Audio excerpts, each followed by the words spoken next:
At Crestmont Academy, every morning was a display of privilege. Rows of luxury cars lined the front gates as chauffeurs opened doors for teenagers stepping out in perfectly pressed uniforms and designer shoes. Their eyes gleamed with certainty.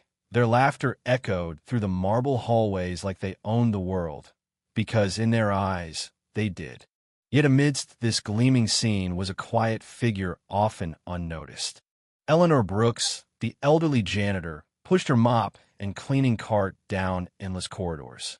Her janitor's uniform hung loosely over her frail shoulders, her dark brown hands weathered and calloused from years of work. She moved with a quiet dignity, bowing her head slightly as students passed her by. No one greeted her. No one thanked her. To most, she was invisible, a shadow in the grand halls of Crestmont. But Eleanor never resented her role. She understood her place in this world and moved through it without complaint. What neither she nor anyone else could have predicted was that this quiet woman would soon be the one to shatter the carefully constructed pride of Crestmont Academy. Eleanor's house sat at the edge of a narrow street in Westbridge, a small neighborhood long forgotten by the city's progress. After long days of scrubbing marble floors and polishing brass fixtures, she returned home in her faded cardigan and well-worn shoes. There was no one waiting behind her door, only silence. She lived alone in a house kept as meticulously clean as the school's hallways, and within its simple walls hung only remnants of a past life. Old photographs, a cracked teacup, and a single worn piano. In one photo, a young woman with radiant eyes and an open smile posed beside a grand piano. That young woman was Eleanor in her youth, a brilliant pianist who once dreamed of stages, symphonies, and standing ovations. She had played for crowds, filling concert halls with her passion. Her fingers danced effortlessly, telling stories no words could express. But life had not been kind. Though her talent was undeniable, doors slammed shut for a black woman from the wrong side of town. The opportunities that should have been hers went to others who fit the image that society approved of. Over time, her hope faded and her piano grew silent. And yet, every night, Eleanor returned to music. At a small church at the end of her street, where an old, neglected piano sat in the corner, she found solace. Her fingers, though stiff with age, still played with feeling. In the quiet of the empty sanctuary, her music became her prayer. At Crestmont Academy, power and privilege ran deep.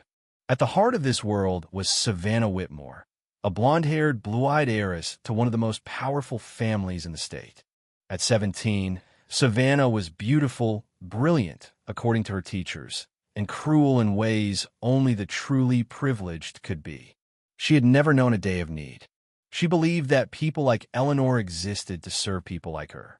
Every spilled drink or scuffed floor was another opportunity for Savannah to assert her dominance. Most days, Savannah found ways to humiliate Eleanor, knocking over a trash can, tracking mud across the floor, or offering a mocking thank you delivered with a sneer. Mr. Leonard Camden, the music teacher, often stood nearby, tall, immaculately dressed, and carrying himself with the air of a former virtuoso. Mr. Camden had long ago traded artistry for elitism. He taught his favorite students, children from wealthy families like Savannah's, while ignoring those he deemed unworthy. To him, talent and pedigree were the same. What neither Savannah nor Mr. Camden realized was that their arrogance was about to be their undoing.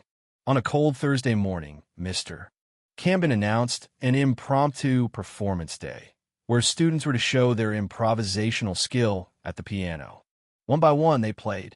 Some stumbled, others flourished, but the atmosphere was tense. Savannah, sitting in the center of the room like a queen on her throne, smirked as her classmates tried to impress. Then she spoke, her voice clear and cutting. Mr. Camden, I have an idea. Why don't we ask M.S. Brooks to play? I'm sure she's cleaned enough piano keys in her life to know where they are. Laughter erupted. Camden chuckled softly. It was cruel. It was unnecessary. But it was Crestmont. M.S. Brooks, Camden called out to the hallway where Eleanor was quietly mopping. "Would you join us?" Eleanor froze. Confused, she stepped inside, feeling every eye on her. Camden gestured toward the piano. "Please, give us a tune." There was no kindness in his voice, only mockery. Eleanor stood still, her heart pounding. She could have declined. She could have turned and walked out. But something inside her stirred. Something old and powerful. She walked toward the grand piano. Eleanor sat down, her hands trembling for a moment. She closed her eyes, and then she played. The first notes were hesitant, delicate, but soon they grew. Soft melodies became rich harmonies. The room that moments before buzzed with cruel anticipation now fell silent. Eleanor played Claude Debussy's Clair de Lune, each note tender, yet commanding. Savannah's smug expression faltered. Camden's arms, once crossed confidently, slowly fell to his sides. By the time Eleanor finished, the room was breathless. For the first time, Savannah didn't know what to say. Camden, his voice strained, whispered, "I never knew." Eleanor turned to them. Her voice was gentle, but it cut deeper than any insult. Talent doesn't ask for permission. The days that followed changed Crestmont Academy. Mrs. Collier, the English teacher known for her fairness, approached Eleanor with a proposal: play at the school's annual concert. At first, Eleanor hesitated, but Mrs. Collier was insistent. "They need to hear you." And so, Eleanor agreed. On the night of the concert, the auditorium was packed. Students, parents, and teachers sat in silence as Eleanor, in a simple but elegant gown, walked onto the stage. She didn't need flash or spectacle. She sat at the piano and with a quiet breath began to play. Her music spoke of loss and hope, pain and perseverance. She played not just for herself, but for everyone who had ever been silenced. When she finished, the applause was thunderous. Savannah sat in the front row, her head bowed. Camden watched in quiet humility. Eleanor smiled as she stood. For once, she was seen. Her story spread beyond Crestmont's halls.